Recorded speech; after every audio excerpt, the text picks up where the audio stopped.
All right, good evening, folks. Thank you for joining us tonight. My name is Cale Wilcox. I am the Public Engagement Manager at the Museum of Flight in Seattle, Washington. I'm very excited to have everybody here with us tonight for tonight's special public program, virtual again, as always, for the time being. This program tonight is being presented in recognition of Pride Month. The title of tonight's talk is Something to Prove: Spotlighting Gender and Sexual Minority Stories in World War II Aviation. Now, following the stories of Robert Ricks, Helen Harder, Ben Small, and Sarah Davis, 4 LGBTQ plus people involved in military aviation in World War II, Sean Mobley, podcast host and volunteer coordinator for the Museum of Flight, draws on over 2 years of research and archive investigation to demonstrate that despite their purposeful erasure from the history books and their absence from museum walls, LGBTQ plus individuals played vital roles in the air war of World War II. Like any GI, they were willing to fight and die for their country, though that same country was developing new ways to systematically exclude them from military service and legal protection. World War II also served as a catalyst for developing a national LGBTQ plus identity, which did not exist prior to the war. Using their 4 stories, this presentation connects to a wider history that will make you re-examine everything you knew about the American experience in World War II. Now, a quick content advisory on tonight's program. This presentation does include stories of combat violence and death, physical, mental, and sexual abuse, strong language, as well as discussions of human sexuality. Now, our presenter tonight is Sean Mobley. He is the host and creator of The Flight Deck, the podcast for the Museum of Flight. Bringing together his formal academic training in history and media production and years of public speaking training, the podcast delves into topics such as combat aviation, building museum exhibits, conserving history that doesn't exist yet, ancient myths and legends about flight, and of course, the ever-popular space toilet. His recent live presentation audiences include the Smithsonian Institution, the American Institute of Aeronautics and Astronautics, the Museum of Flight, the GLBT Historical Society Museum and Archives, Western Museum Association, and the Alberta Museums Association. After the presentation concludes this evening, we will have some time to do Q&A with our presenter. You're watching at home on YouTube, and you can utilize the comment feature on YouTube to send your questions through, and we will see those at the conclusion of the program and try to get those answered. Now, without further ado, please help me extend a warm virtual welcome to our presenter tonight and my colleague, Sean Mobley. Sean, hello. How are you? I'm doing well, Cale. Thank you so much for having me today. Well, thank you for being here with us and giving this talk for our audience. I'm going to pull your presentation up on the screen here, Sean, turn it over to you, and I'll see you at Q&A time. All right. Thank you, Cale. Well, hello, everybody. Thank you so much for taking time out of your Wednesday to join me today. As Cale said, my name is Sean, and today's talk is called Something to Prove: Spotlighting Gender and Sexual Minority Stories in World War II Aviation. So before we get started, a little bit of an introduction. I'm curious what brings you here today. In the chat, if you're comfortable, wherever you're watching this on YouTube, if you put down what is it that drew you here, even if it's Wednesday night and I got nothing else to do, that is perfectly okay. I love hearing what it is that interests people about this topic. So if you want, you can drop a chat in there. Now, there is a delay, so I won't be able to read it live or anything like that, but I will check out the comments later on. So what we're going to do today is look at the history through the lens for people who served in aviation in World War II and use it to connect to a wider World War II history. As we do that, there are some vocabulary words I want to make sure we're all on the same page about. One you've already heard, and that's gender and sexual minority, or GSM. This is an umbrella term. You might be familiar with the term LGBT or LGBTQ or any of the other variants on that. And this is the same thing. It's just shorter and kind of by default, I think at least a little more inclusive. So it's what I'm going to use when I talk about the community in general. Some other kind of umbrella terms that were used at the time in the 1940s are words like gay and homosexual, which have a little bit of a different connotation today. But back then, if you said gay, you kind of meant everybody, as opposed to specifically homosexual men. Same thing with homosexual. It was kind of slang for just about everybody. So I might use them interchangeably with GSM, because that's how they were used back then. There are a couple military terms that I want to make sure we all know too. We've got GI, General Infantry, which is, again, a slang word for pretty much anybody who served in World War II in the military. And of course, there's no United States Air Force at the time. That didn't exist yet. There was, of course, the Army Air Force, and the Navy had its own Air Force, and the Marines also had aviators, and there were different branches of aviation, but you won't hear me talking about the U.S. Air Force. If I'm ever talking about the Air Force, it's usually about the Army in this talk. There's four things I hope you walk away from at the end of this lecture. First is that for GSM-GIs, the war was an awakening to a wider community, unlike any they'd seen before. Second is that World War II acted as a catalyst for change in GSM policy and acceptance, though those changes tended to be specific and targeted to the war effort and didn't all survive the war. Third is that GSM soldiers faced roadblocks, fears, stress, and discrimination based solely on their sexuality or stereotypes that are associated with their sexuality. And fourth, that GSM soldiers were just like any other. They served, they fought, and they died for their country. So what we're working with, we are an Air and Space Museum here, but we're not just going to talk about pilots. It takes a village to take a plane from idea to actual flying contraption and to maintain it and train people and make sure that the plane gets safely from point A to point B and back again. So we're not just talking about pilots here. We are, however, focusing exclusively on the United States experience. There's some great stories outside of the U.S. One I would encourage you to check out on your own is Roberta Cowell. She was a World War II pilot for the British. She flew Spitfires, a very popular plane over there, and then went on to become the first British transgender woman to undergo what we would today call gender confirmation surgery. Great story, fantastic storyteller. She did a lot more than just that, but she's not part of our talk today because she's British. In fact, almost all the stories that I'm going to share today are about white cisgender individuals. Stories from people of color or trans people in aviation in World War II are very difficult to find, and I'm continuing to try to find them. If you have any leads, if you have any people you'd recommend I look up or talk to, drop them in the chat, or I'll put my email address at the end, and I'd love to hear about it. I'd also love you to speculate, if you will, in the chat, if you're comfortable. Why do you think that is? Why do you think those particular stories in aviation in World War II might be a little tougher to find? If you want, put a comment in the chat while I take a sip of water.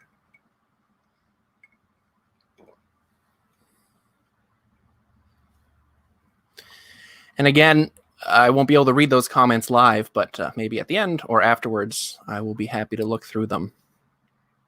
But like I said, this is a living presentation. It evolves as I learn new information. So if you have some information out there that you think I should look at, if you see a gap, I'd love to chat with you about it. As Kale said, this is a talk about tough topics. So feel free to excuse yourself. Feel free to disagree even with some of the information presented. All I ask is that you come in being open to learning more. And this is a presentation about war. It includes stories of combat violence and death, physical, mental, sexual abuse, strong language, and discussions of human sexuality. Now, of course, this is all in the context of history and the reality of these people's experiences during the war. And of course, it's not what the entire presentation is about. There are stories of joy and of love and of happiness and adventure. But I want to make sure that you know what you're getting into. The bulk of these more challenging stories and the more challenging content is in the last third of the presentation, but there are some instances scattered throughout. December 7th, 1941, Japanese military bombs Pearl Harbor, and the United States officially enters into World War II. Now, people joined the war effort for many reasons. Often today, we think about World War II as this time when the greatest generation rose up all as one and joined up because it was the right thing to do. And that was a motivation for some people. But the reality is patriotism was often only one of several motivations for people to join. Robert Ricks is one of those people who does seem to be driven by an outright desire to serve. Robert describes himself as a gay man and was born in North Carolina to a well-to-do Southern family in 1915. Now, one of the hints that he was really driven by a patriotic desire to serve was that he had a draft deferral. He could have sat the whole war out because of his job. He worked for DuPont Chemicals as a labor analyst, and no one would have batted an eye, theoretically, but he gave that up in order to join the war effort. Another hint is that he was older than many. He was actually 26, which might not sound that old, but for a soldier in World War II, 26 is an old man. And he actually joined just a few days after his 26th birthday because he'd heard that they didn't accept people once they turned 27. So he wanted to get in before he was under that cutoff that he'd heard about. So again, a pretty clear indication that he wanted to get in. So he joins the Army Air Force in 1942 and chose to become a navigator instead of a pilot because he said he doesn't like driving a car on the ground, so he's probably not going to enjoy doing it in 3 dimensions up in the air. He went to flight training in Louisiana and was then sent to England and then North Africa with the 506th Squadron of the 44th Bomber Group in the 8th Air Force. But like I said, patriotism was often only one of several reasons why someone might have joined up. Some people joined because their friends were. And that seems to be the case with Helen Harder, who describes herself as a lesbian woman. She was also, coincidentally, from North Carolina, and she had liked aviation since she was a kid. In fact, in high school, she actually built and flew a 30-foot wingspan glider with some of the boys in her class. And she wore boys' clothes. She had short haircuts. In fact, when she hitchhiked to the airport one time when she was a kid to look at planes, she was mistaken by one of the pilots there for a boy. Her bold self-expression definitely made her stand out in school.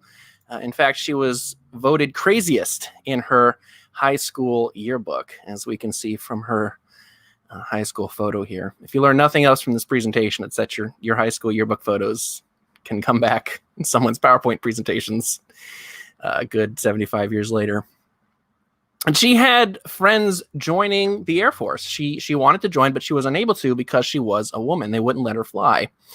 So in December 1943, she joined the Women's Army Corps and became a link trainer instructor. And I'll talk more about what the link trainer is later on. Now, some people joined because they wanted excitement. And Sarah Davis, again, certainly seems to be one of those people. She describes herself as a lesbian woman and was born in New York in 1923. Her father died when she was pretty young, and her mother moved the family to Independence, Iowa. And she ended up going to college in the Midwest, which she did not enjoy. Sarah felt aimless in college and thought that joining the military would help her find focus and direction and maybe even become a career. She thought maybe I could do my whole workforce, my work time in the military. Now, her mother did not approve. She didn't feel it was appropriate for a middle-class, educated girl to join the military. And a large part of the reasoning behind that is because there was a general belief in the wider United States culture that women who joined the military in World War II were either prostitutes or, very likely, were lesbians. Because why else would a woman want to join such a masculine force, if not to shed the veneer of femininity? But Sarah was an adult, and she went out. She joined the women accepted for volunteer emergency service, or the WAVES, in November 1943. And if that's not an example of we have a great acronym, so let's make up words for it, then I don't know what is. So she joined that in November of 1943. And was sent to Aviation Machinist Mate School in Oklahoma, and then assigned to a couple of naval air stations in Florida as an airplane mechanic. Some joined because they wanted to leave home or because they felt they had something to prove.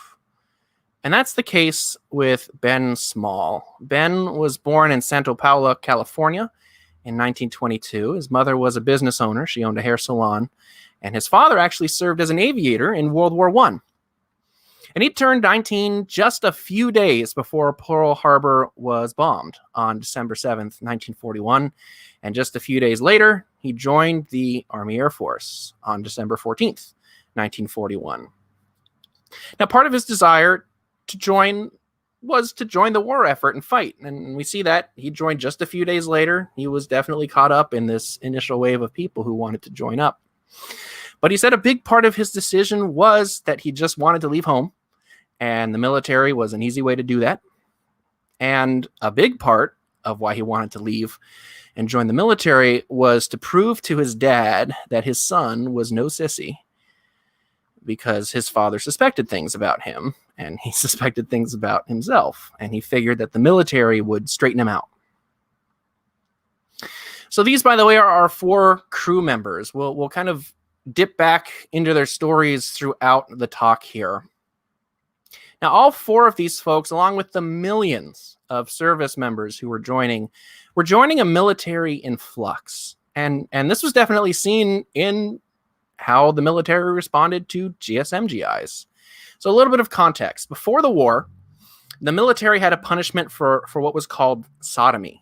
And it was a prison sentence of 5 to 15 years and a number of other things that went with it, like losing rank, losing pay. And sodomy is very broadly defined and very poorly defined, to be perfectly honest. So you've probably heard that term before, referring to male-to-male sex acts, but it also included male-to-female sex acts, oral sex acts, bestiality. It could include quite a number of things. So you can see why I say it's a pretty vaguely defined depending on who you talk to. Now, when the war broke out, or shortly before, I should say, that jail punishment was thrown out and was changed to just be an undesirable discharge if you admitted to a homosexual act.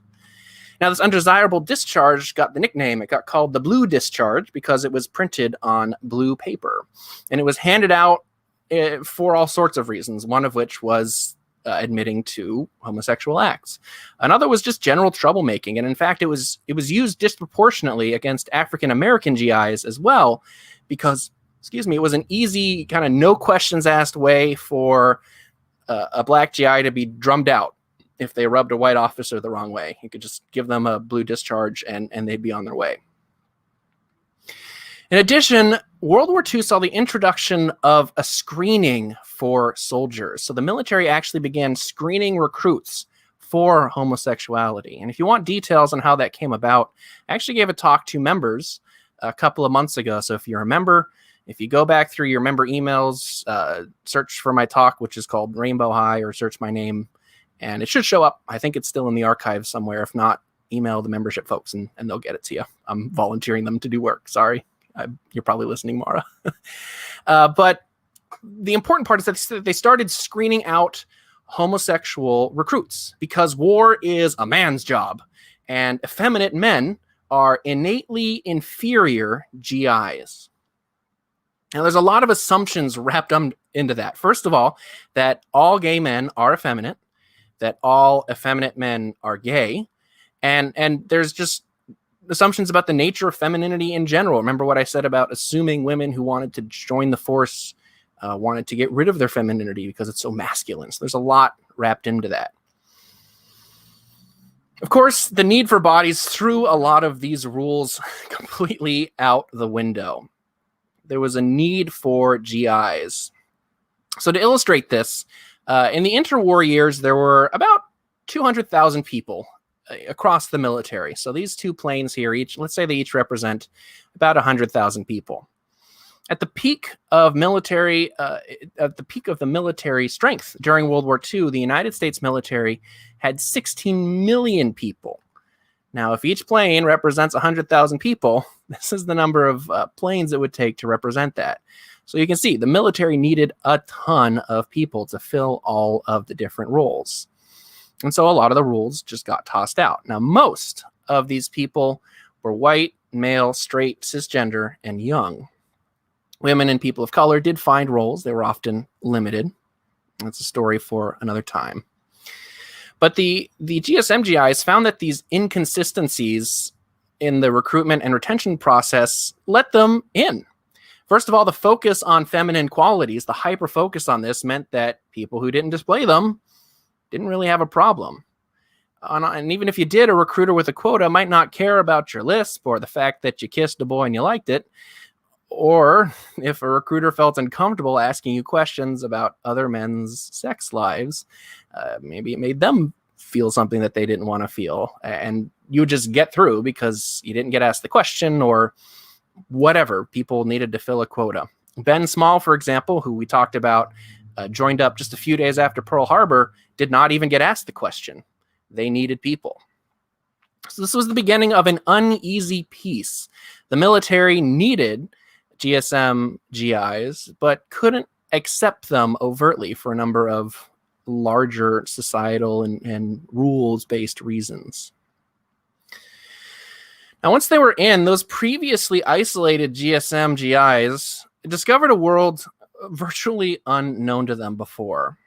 For many of them, it was a sexual awakening. For Ben Small, for example, it became real in the showers at boot camp. He was there, surrounded by guys, and realized that he was undeniably attracted to men. And he knew then that the military wouldn't straighten him out as he'd hoped it would. Sarah Davis, who joined the Waves in the Navy, it became real for her when she was stationed at a naval air station in Vero Beach, and another woman came into the barracks, made a move on her, and they ended up hooking up right there in the barracks. And it might sound like I'm fixating on sex here, but it's important to remember or ask, what other options were there? At the time, you couldn't ask someone out on a date. You couldn't take them down to the USO dance. That would be a one-way ticket to a blue discharge, and you'd be out of there. So this kind of love-hate relationship grew with sex and sexuality. For a lot of them, it was really their only way to express their attraction. And they loved it because it felt affirming. It felt right. Sarah Davis, in talking about her relationship with that other woman, said it was, quote, very exciting, very powerful and delightful to me. But they also hated it because it mocked them. It was this fleeting glimpse into another world. And when it was over, they had to put on their mask and go back out and pretend that they were, quote unquote, normal. As a result, amongst male GSM GIs, one-night stands pretty much became the de facto. Long-term relationships were extremely uncommon because of practicality, of the transient nature of military life. You could be stationed anywhere at any time. And of course, the possibility that the person you're in love with might get killed in the line of duty was very real. So why bother getting emotionally invested in someone? Among female GSM GIs, long-term relationships were more common, but still not the rule. So Sarah Davis, for example, and the woman she became physical with, they actually started a long-term relationship. They kept it discreet. They would do things like go into the city together on weekends and get a hotel, which was pretty normal for GIs at the time. And actually, when Sarah was transferred from Vero Beach to Naval Air Station in Jacksonville, NAS Jax, she would actually write a letter daily back to her lover. They would write letters back and forth to each other. Now, it's reasonable to state that most GIs and many civilian contractors funneled through just 9 cities in the United States over the course of their service, either stationed there or on leave or passing through for whatever reason. And those cities are Seattle, Chicago, Washington, D.C., San Francisco, San Diego, Philadelphia, New York City, Miami, and New Orleans. If you're a local here at the Museum of Flight, think about all the military bases around us, and there used to be a lot more.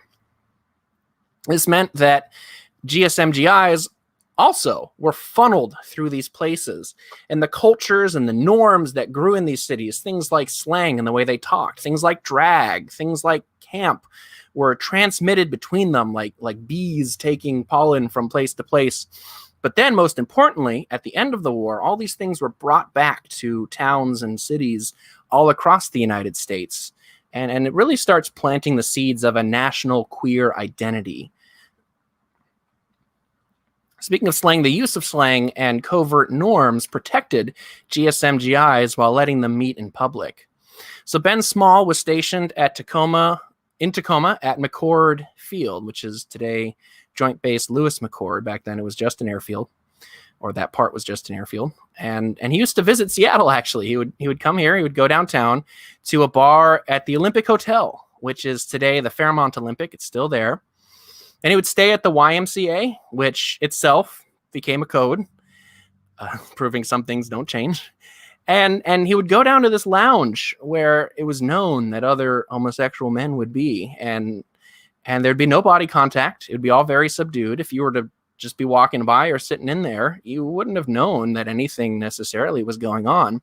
But you might walk up to someone and say, "Oh, are you staying at the Y?" "Oh, I'm staying there too.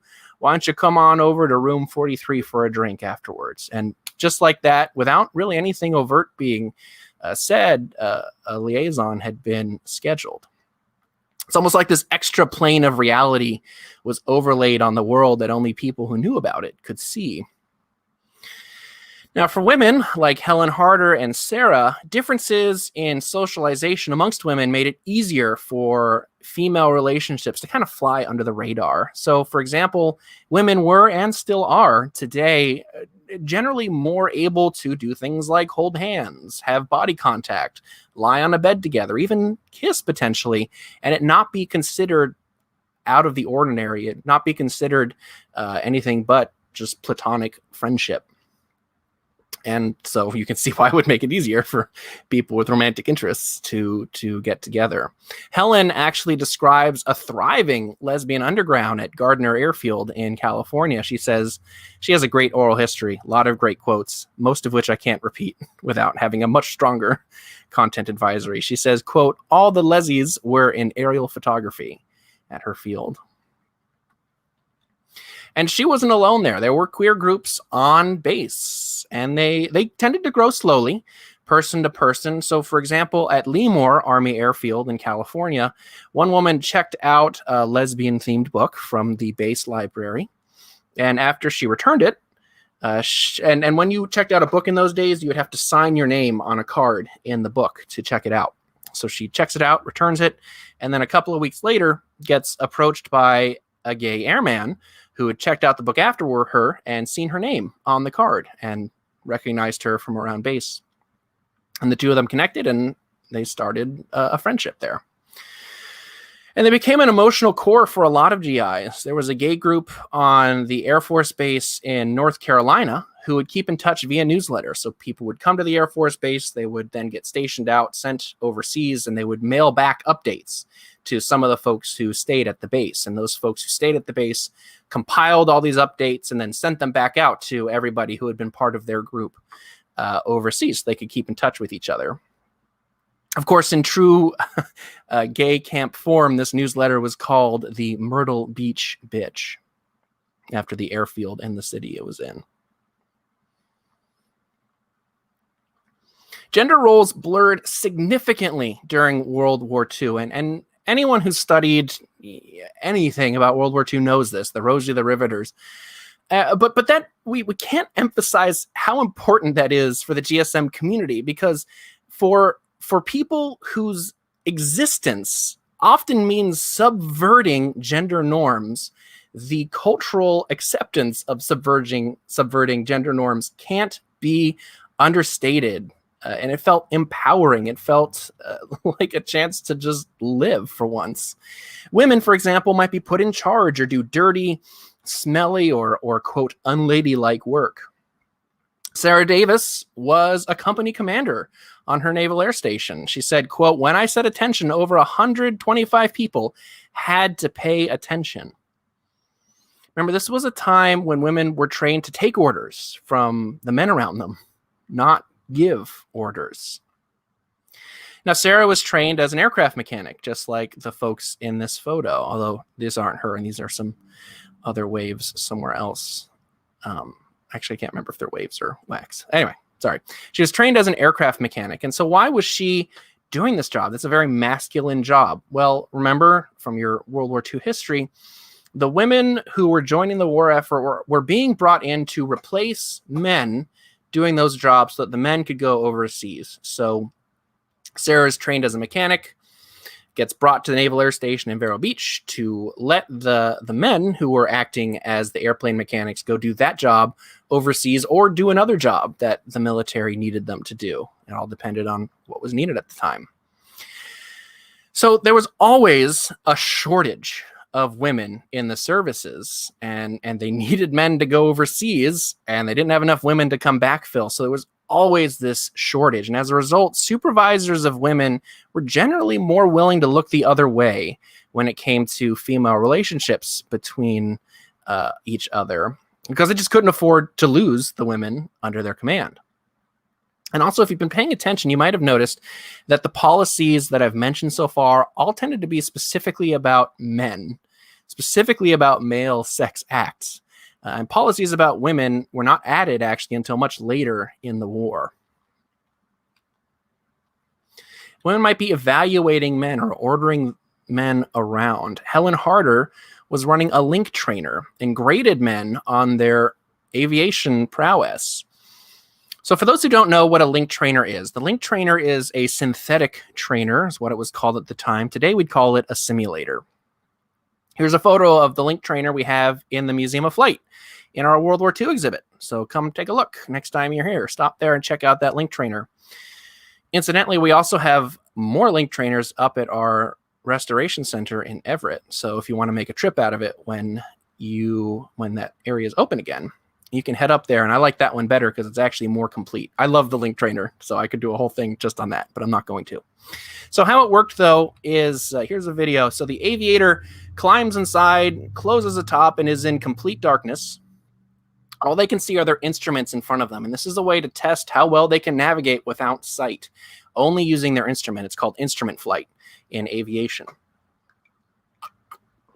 So all they can see are the instruments, and it's connected to this trinket that you can just kind of see, which is called the crab, which she's turning on here. And that crab is attached. It draws a line basically on a map.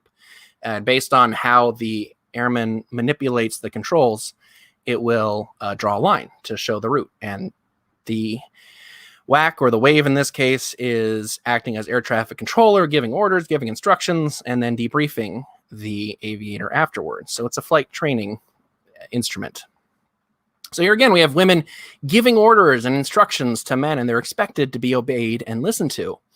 And this blurring of gender lines, as I said, is important for all women, but especially for GSM women who already lived in this world where just existing meant rejecting what was expected of them as women. Here, they were told to do that. As Sarah said, it could be, quote, empowering. Now, propaganda told a little bit of a different story. Just pause for a moment, let you look at this poster and think about what message this poster is trying to say. If you want, you can put a comment in chat or just think about it for a second. What is the message of this poster? So one of the things I see here is a feminine woman is part of the Women's Army Corps. She's got perfectly coiffed hair. She's got her makeup on. She's got a very feminine looking face. So I think we lose context for images like these the farther we get from something like World War II, that there's intent behind each and every piece of propaganda that gets put out by any country. So this poster is a conscious effort on the part of the maker to say that the women who join the military are feminine, they wear makeup, they're quote unquote normal. But of course, we've seen the reality is quite different. And remember that they're combating this notion that I mentioned way at the beginning, that people tend to think that women who join the military are either prostitutes or lesbians. This is a conscious effort to combat that attitude. Now, people who didn't display stereotypical homosexual traits had little to fear in the bigger sense, but they still had to be careful. Robert Ricks, for example, by all accounts, just wanted to do his job as a B-24 navigator. He said, quote, "I don't want to cause any problems." Now, some homosexual people did heterosexual things just to blend in.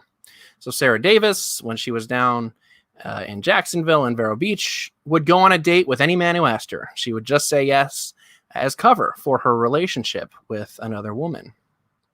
Ben Small took it a step further. when he was stationed at an airfield in Ellensburg, just across the mountains from us here in Seattle, he got married. That marriage didn't last. It was annulled shortly thereafter, and his wife, who was understandably angry with him, outed him to his parents.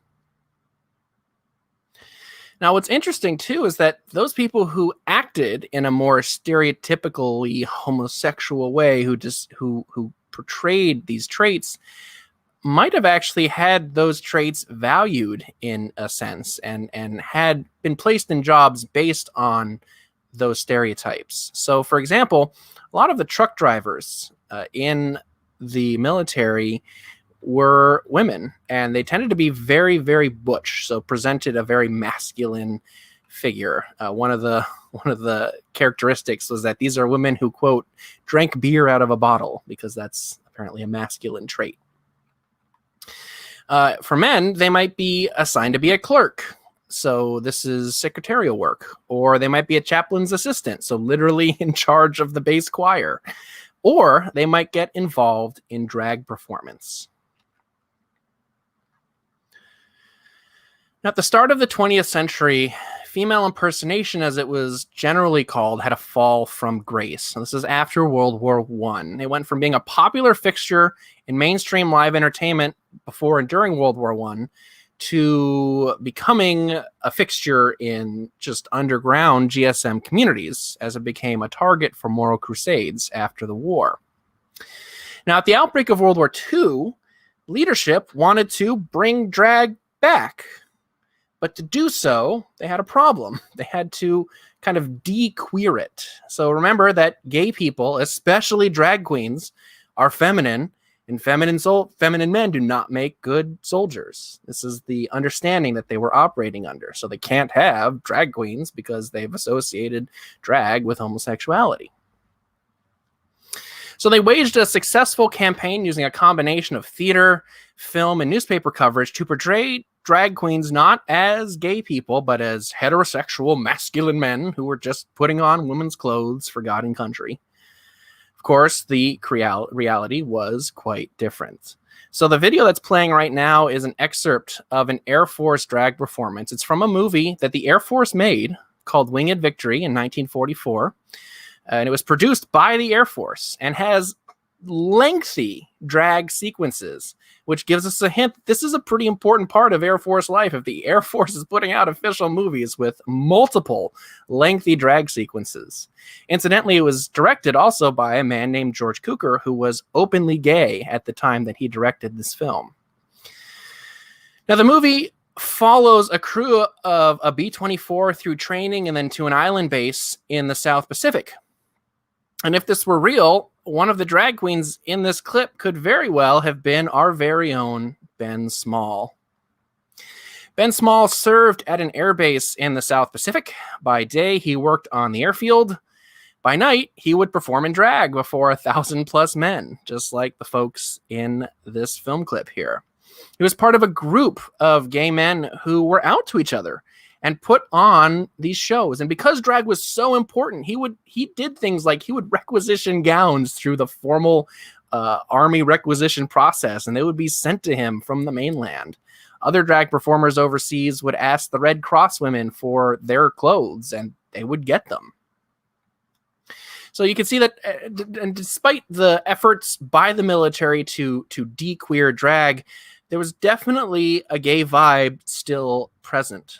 And Ben experienced this. So after his performances, he would be met by men who would nominally call themselves straight, but who would proposition him for sex. And that's a bit of a caution, because those who did drag had to be careful. They could be gay, but not too overtly gay or risk getting thrown out. In fact, Small was transferred away from his island and sent to a base in Manila when an officer's girlfriend got offended by his drag performance. Now, incidentally, that officer's girlfriend was a nurse, and Army regulations forbid that officer from having that relationship, but it was Ben who was the one who got punished. But Ben was lucky. When his homosexuality became inconvenient for someone, he was just transferred to another base. there were many who were not so lucky, like Sarah Davis. Sarah was still writing letters daily to her lover in Vero Beach when she was called into her lieutenant's office. She was sat down by the lieutenant and a doctor who asked her, "Have you slept with a woman?" And they started asking her increasingly invasive questions about her and the people that she associated with. And Davis lied, denying everything. But she was terrified. She was shaken to the core. She thought she was going to be arrested or watched. And when she left the office, she cut off contact right then and there with her lover at Vero Beach. The guilt and the shame that she hadn't felt once during her relationship just came flowing in, cascading in all at once. Now, she didn't get discharged, so they must have bought her story, or they needed her. But her mental state was turned upside down. As she put it, quote, "Nothing happened except my whole life changed." And even in this, she was lucky. She was part of several witch hunts that took place during the war. Now, purging is easy enough when you're here in the United States. You send people a discharge and off they go. Overseas, not so easy. It led to the formation of public stockades. So these are fenced off areas in the camp in obvious places where suspected homosexuals were rounded up and imprisoned. They often had minimal privacy. They were made to sleep, for example, with the lights on, because those in power feared that if they turned the lights off, then the stockade would just erupt into an orgy, because these are gay prisoners and they can't restrain their sexual appetites. Now, this stands in stark contrast, by the way, towards attitudes towards straight male sexuality, where sometimes the military even issued condoms, prophylactics, because they figured that the men would go find women to hook up with. They were taunted by other men on base, and some guards even exerted their power by forcing those in the stockades to perform oral sex on them. One person talks about being taken from one stockade to a prison with a group of accused homosexuals, and they were stuck in the back of a truck and held at gunpoint the entire time. Imagine being stuck in the back of a truck, a gun shoved in your face the entire time while you're driving down the street, not knowing where you're going or probably even what's really going on. And when they arrived at their new home, the receiving lieutenant saw the guards holding the GIs at gunpoint and asked, and I quote, "Why didn't you just shoot the motherfuckers?" Remember, this was being experienced by people who had signed up to fight and die for the same military, for the same country that was doing this to them. And fighting and dying was the reality. It's fair to say that pretty much any white male GI was expected to be ready to participate in combat. No matter who they were, their number might just be called sometime, even if they weren't in a combat position. So somebody like Robert Ricks, who's a B-24 navigator, you'd expect him to be involved in combat. And the calculus of death certainly made an impression on him. He flew missions out of North Africa, over Ploiesti in Romania, and in Italy. And over 11 missions, he'd seen so much death. 15% of planes were lost on the average mission. On the 11th mission, 40% of crews had not returned. He was so convinced that he was going to die on his 12th mission, on his next mission, that he signed paperwork to give away all his possessions, and then walked into a convent next door and turned over all the cash and cigarettes that he'd acquired. He didn't smoke, and gave them to the nuns so that they could trade them away for what they needed. The fears that his plane would not return from the 12th mission would turn out to be well-founded. But even people in non-combat positions, on the front or away from the front, still faced danger. Nurses, corpsmen, clerks, mechanics, even drag performers. They were called special services performers, people who were sent to the front to perform. Ben Small was in the South Pacific in a non-combat position, and he would soon discover that enemy aircraft could still reach him. Robert Ricks's 12th mission took place on August 16th, 1943, and the B-24 called the Timba It's a photo of it down here on the bottom right. They dropped their payload of bombs on a target in southern Italy, and as they came about, they were the tailplane in a formation when enemy aircraft engaged. Bullets from a German Me-109 hit the Timba's engine and set it on fire, which spread to the bomb bay, sending her plummeting towards the ground. Ricks in the forward navigator area lost intercom contact. Meanwhile, in the aft, Ralph Knox, who was one of the aft gunners of the plane, pushed a catatonic, terrified waist gunner named Emil Koch out the window as the airplane sped towards the ground. Koch's chute did not open, either out of failure or Koch's catatonic state. And Koch's body came down at full speed into the Italian countryside, killing him. On the flight deck, Captain Charles Whitlock made a last attempt to gain control of the plane and, failing to do so, turned to bail. And when he turned, he saw his engineer, and Edwin Stewart, just standing, staring vacant and serene into the inferno in the bomb bay. He tried to get Stewart to move, but the engineer just wouldn't move. He just stood there, staring at the fire. So finally, Whitlock bailed out himself, hoping that the rest of the crew made it out safely. Death was always around the corner.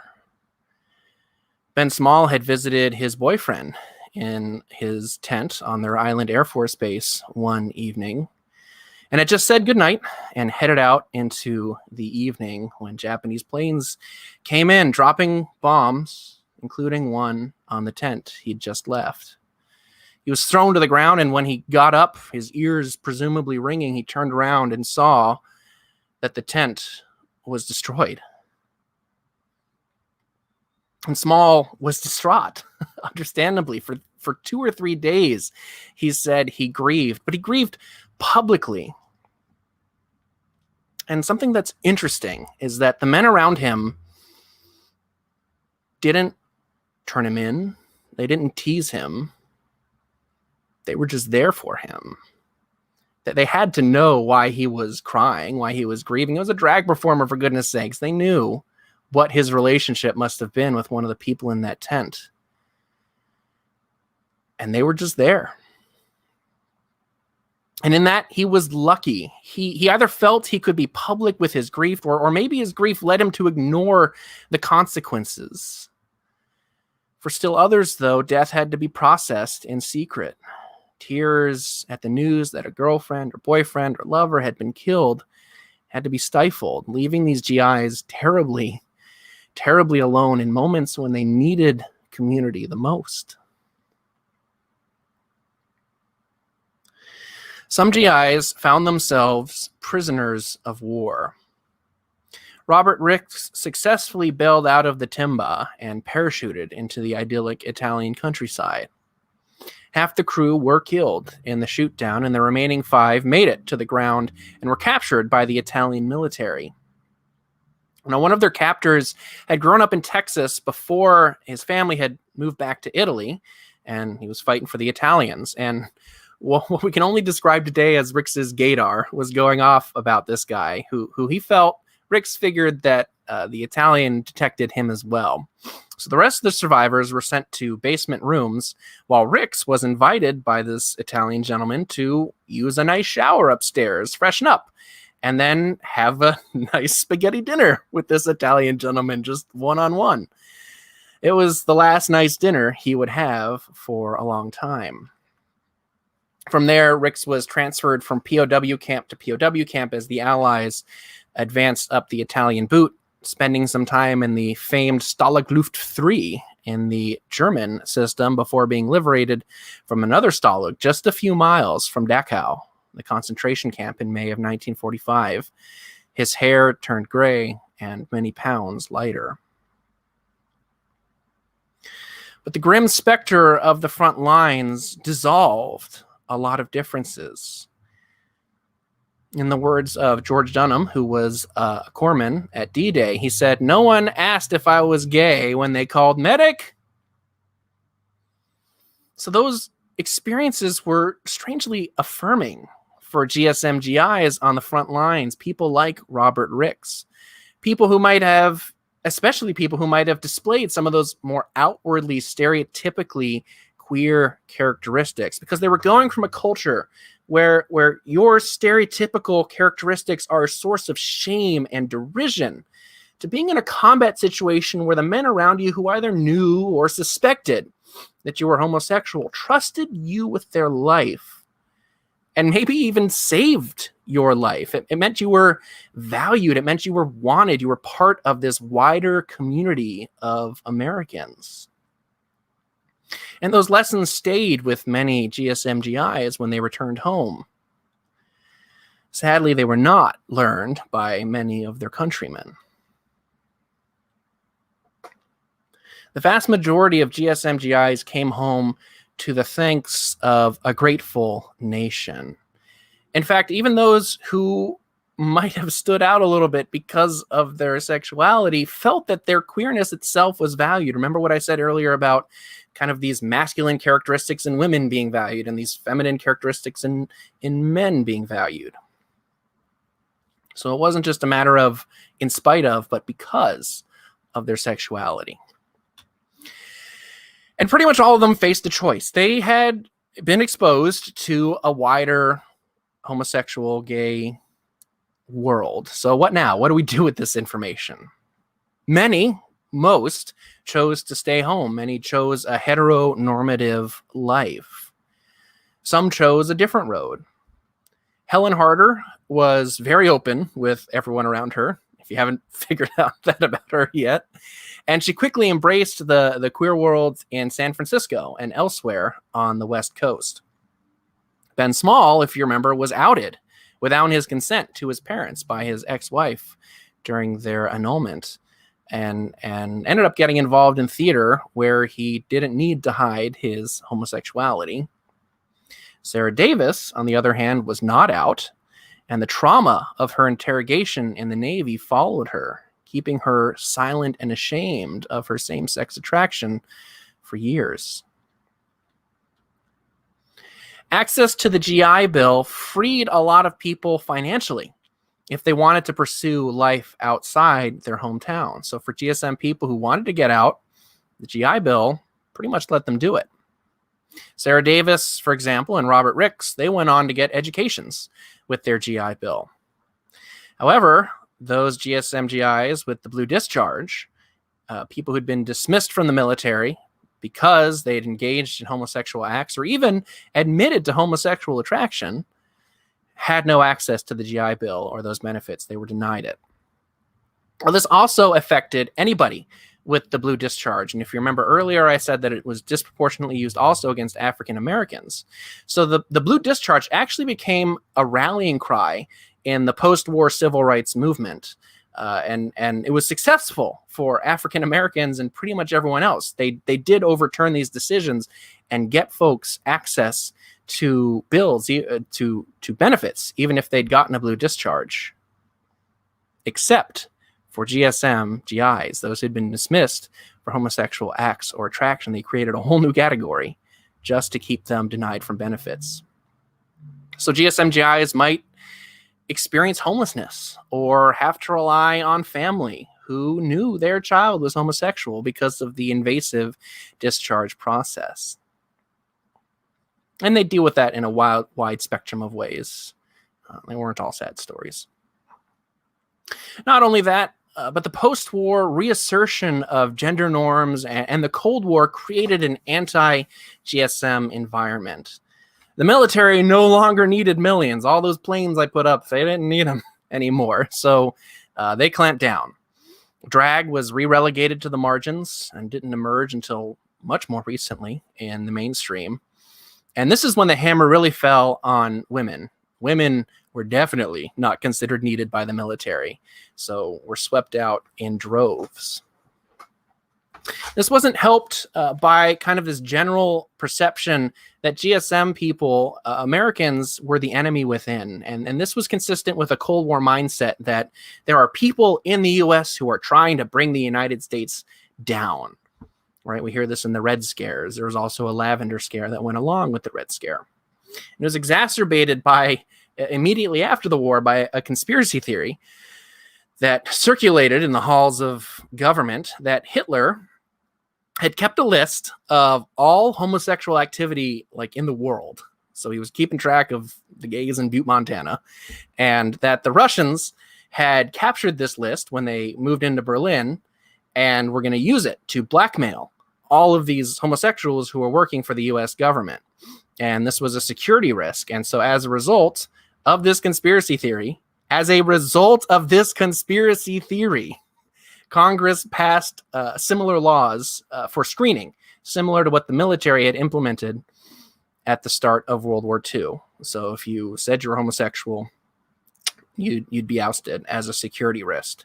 And this created, as you might imagine, witch hunts and not a great environment for people who worked in the federal service. And by the mid-1950s, 20% of the labor force in the US actually fell under these homophobic policies because they got expanded to like contractors or people who did business with the government. So people like Robert Ricks, who actually moved to DC and went into federal service following the war, had to put themselves back in the closet.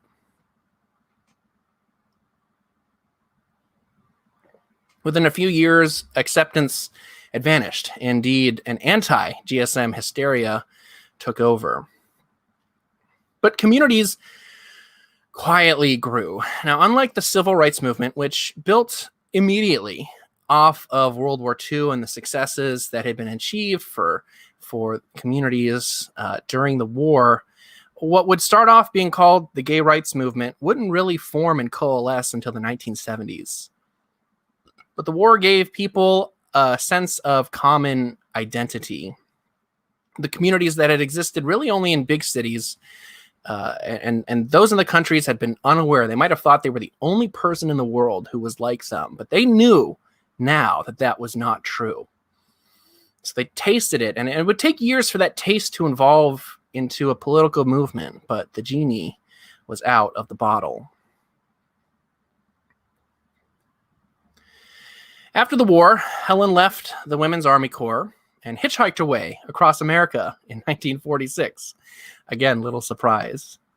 She ended up pregnant and entered into a marriage of convenience with a gentleman named Roy Harder, who was not the father. She went on to become a teacher, did some publishing on spirituality, and got involved in the National Organization for Women before passing away in November of 1984. She's a great example of someone who through the war had an awakening to a wider community of people like her.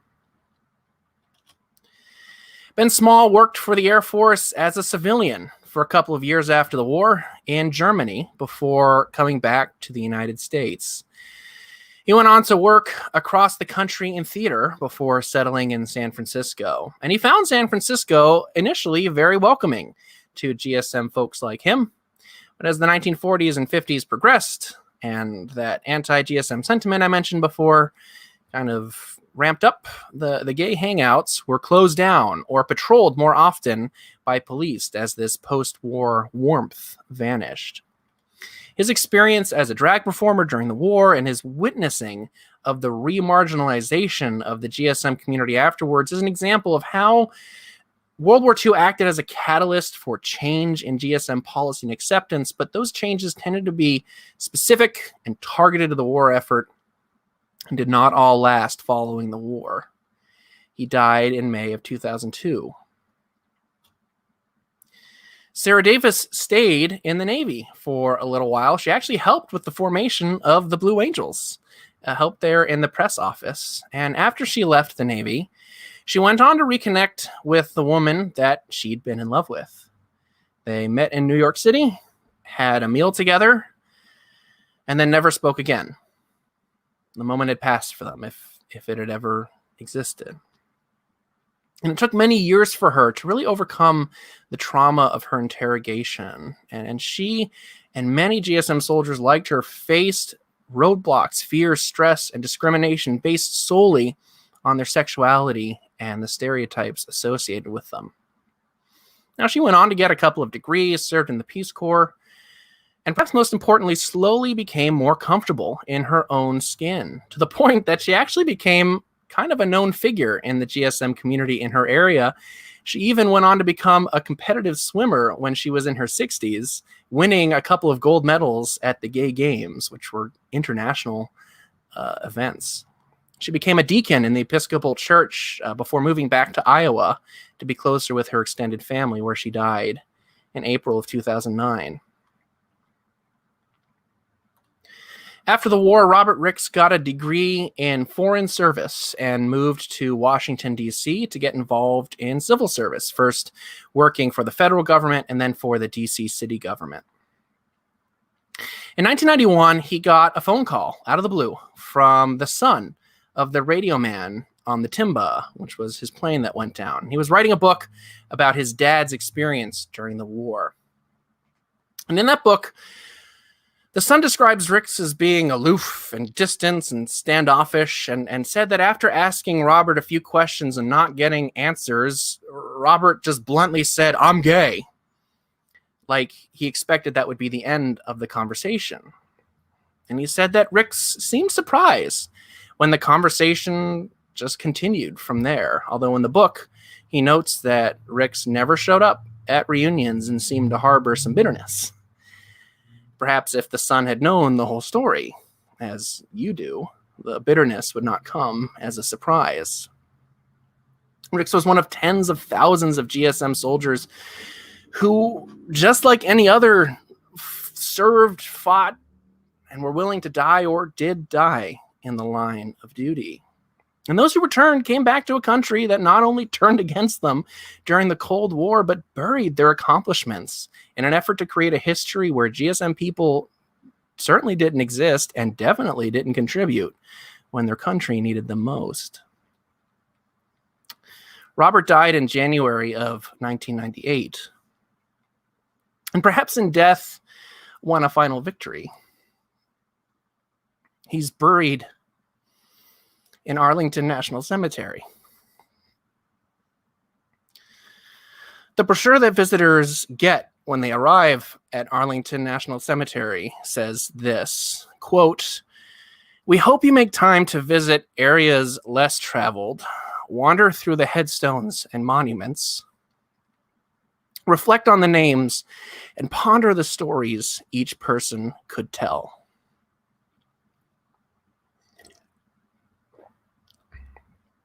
Ponder the stories each person could tell. These are just 4 stories, 4 of millions of voices who've been ignored by the history books and left off museum walls. And so now their stories fall to us.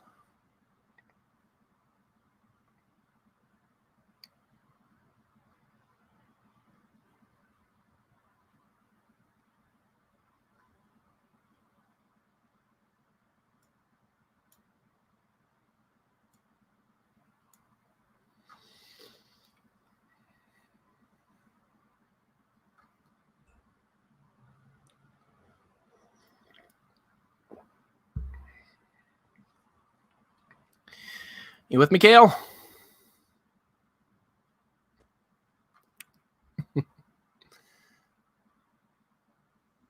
Looks like Kale might be having some tech issues.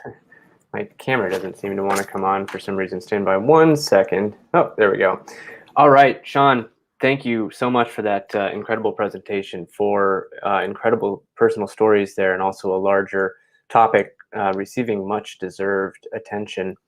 I want to point out to our audience that we do have some time to take some of your questions, if you have any, for Sean. He's put a couple talking points to consider up on the screen there at the tail end of his presentation. I also want to point out, before we jump into that, I mentioned at the top that Sean is the host of the Museum of Flight podcast, which is called The Flight Deck. If you haven't yet, I strongly encourage you to check it out. I'll put a link here in the chat as well. But just a wealth of fascinating stories from history in there as well. Sean, do you want to do a quick plug for your most recent episode of the Flight Deck? Sure, and they're mostly not me talking, unlike this, so you don't have to listen to me. The most recent episode was with a guy named Jason Morningstar, who designs aviation role-playing games. So he's designed one on the Night Witches, which were Soviet World War II pilots, women who flew these junk planes at night over the German lines. And so he talks about, so when I say role-playing games, think of like Dungeons and Dragons, but instead of playing Dungeons and Dragons, you're pretending to be night witches. And he talks about taking something like the Night Witches, which is a serious story, and turning it into a game that is engaging and fun and interesting, and helping people connect with history in a way that's different than sitting in a lecture and hearing someone talk to you, actually kind of reliving someone else's experience and using it to gain insight. So it's a pretty interesting conversation. Awesome. Good stuff. Well, Sean, while our audience is thinking of questions, I had one that popped into my mind towards the end of your presentation there. So much of World War II history is preserved and easily accessible, and it's in the National Archives, it's in biographies, it's in autobiographies, historical record. How did you approach your research for this particular subject, and how much of it is preserved from firsthand accounts? How much of it has to be inferred from I don't know, any number of sources? What does that research entail? Well, one thing that I've come away with from this researching this is I don't know how historians did it before digital archives. I can't even imagine what it must have been like to have to like fly to San Francisco to look into the GLBT Historical Society's archives. This is about 2 years, a little over 2 years in the making. And if you know your timeline, you know that a good chunk of that 2 years was during the pandemic when a lot of things were closed down. A surprising amount is digitized. All four people who I talked about have oral histories that are available that I drew from, and then digging into some other archives, into, for example, I even found Ben Small's marriage certificate when he was married here in Washington. Because when you work with something like an oral history, which for those who aren't familiar, it's basically an extended interview about a person. But you need to remember when you're working with an oral history that you're getting one person's perspective, just like an autobiography. You're getting one person's perspective on their own life. And people forget things, or sometimes willfully say the wrong thing to color their story. So I did my best to confirm as much as I could from my space here, and was able to confirm a surprising amount from here. I look forward to being able to visit some archives in person in the near future to corroborate even more and learn even more. One of the struggles, for example, is there are limitations. So a lot, even though we do have this wealth of oral histories, a lot of them gathered in the GLBT Historical Society in San Francisco, because they've done a really good job with oral histories in general down there. That's still relatively limited. All three of those four people had connections to the San Francisco Bay Area. If you paid attention, you heard that. So you're getting that's a very specific location with its own history. And so you're not necessarily getting a comprehensive view. Another struggle is, which I talked about at the beginning, is working with stories of African-American people or trans people or Latine folks, because there's a lot of obstacles there. So, for example, skin color really mattered a lot. So a person of Latin American descent might be put into a colored unit, an African-American unit, and they called them colored units at the time, if their skin was darker. But that same person from the same country, let's say they were from Mexico, if they had light skin, no problem. They would be put in with an Air Corps unit or something like that. So finding those stories is even trickier. I've been trying to track down a thread. There's an African-American Tuskegee Airman. For those who aren't familiar with the Tuskegee Airmen, these are African-Americans who flew combat missions in Europe over World War II. And there is a trail I've been trying to follow, because there's an anonymous Tuskegee Airman who I found a passing reference to in a book. And I've been contacting experts. I've contacted every major author who's written about the Tuskegee Airmen recently. Like, what's here? Have you heard anything? And the answer is no. No one's heard anything about it, because this guy wanted to stay hidden and did it well. And so I'm still There's an archive I'd like to visit that might have something, but if they do, it's not cataloged, so it's going to be going through it by hand and hoping something turns up. So there are struggles, and that's where if anybody in the audience has any leads or any stories that they think I should consider for inclusion, I would be more than happy to hear them. And it just speaks to the probably unknowable numbers of stories that will be lost to time, unfortunately, from an event of that size and scope. Yeah. We have a question. Oh, sorry, go ahead. Well, just in a way, I'm so glad and so honored in a way to be doing this now, but in a way I wish I was like 10, 15 years older. So I had more of these people would have been alive, but you know, it is what it is. And now it's our job. As I said at the end, their stories fall to us. It's our job to try to suss it out. And it's Absolutely. made more difficult by differences in language and culture. So there's all sorts of barriers, but it's worth doing. For sure. Absolutely. Our first question in the audience is, were transgender people ever an underground community in World War II? Were they punished for it? And I think you briefly touched on that. So there's a large history to keep in mind there. So the word transgender, listen to the whole statement here because it's kind of a complicated statement. The word transgender is pretty new. I think it came around in the 70s. That does not mean that transgender people are new, but that as an identity group, it's a relatively new idea. So it's kind of hard to find stories of people who specifically, no one would call themselves trans in World War II. I think that's maybe the easiest way to say it.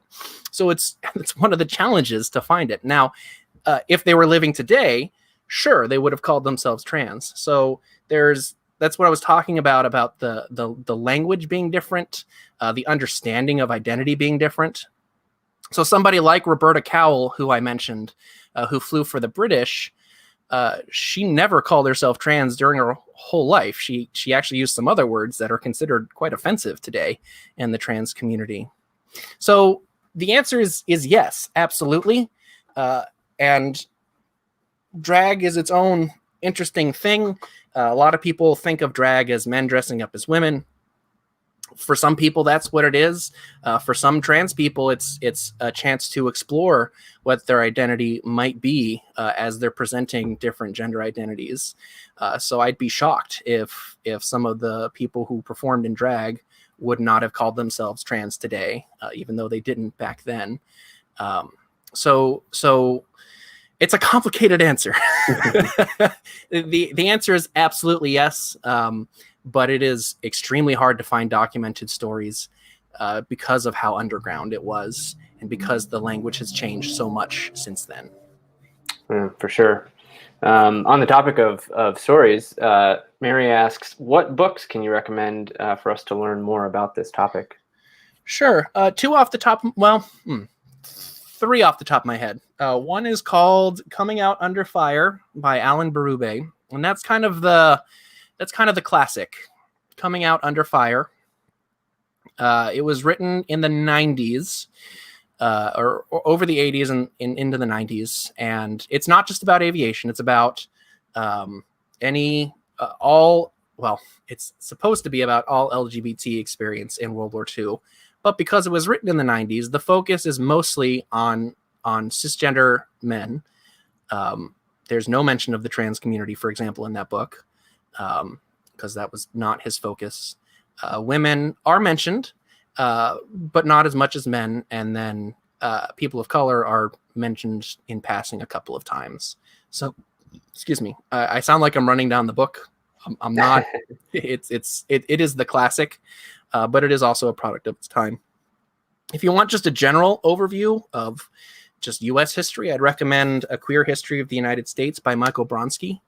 It's comprehensive. It has a chapter on World War II, but it has kind of from beginning to end a look at LGBT history. There's a lot here in Seattle, for example. I don't know how much of that he covers in the book. It's been a while. There's a lot of interesting stuff in Seattle. Look up the reason King County is called King County. It was called that before Martin Luther King. Look up who that guy was.